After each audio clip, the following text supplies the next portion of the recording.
सबसे पहले तो अल्लाह का बहुत बहुत शुक्र है कि हम सबको इतने आराम से, इतने वोटों से हम लोगों को जिताया है। और मुझे वो दिन बिल्कुल याद है जब मैं, सिकंदर साहब, एसएम खान साहब, फुरकान साहब, इमरान भाई, हम सब बैठे हुए थे एक बिल्कुल नॉमिनेशन से एक दिन पहले, और हम ये डिसाइड कर रहे थे कहाँ जाएंगे। कमर साहब मुस्कुरा रहे हैं क्योंकि इनसे भी बात हो रही थी उस दिन क्योंकि चल रहा था कि इधर जाएं या कहाँ जाएं। हाँ, वसीम साहब को हम मुलाकात हुई थी सलमान साहब के बाहर और पूछ रहे थे कहाँ जा रहे हो। मैंने बोला बस जा रहे हैं, समझ गए थे।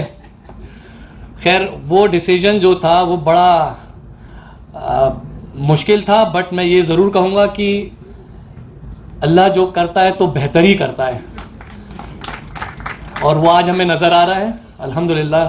जितना शुक्र करा जाए कम है, इसलिए अब मैं बोलूँगा कम, काम ज़्यादा करेंगे। जज़ाकल्लाह खैर। अस्सलाम वालेकुम।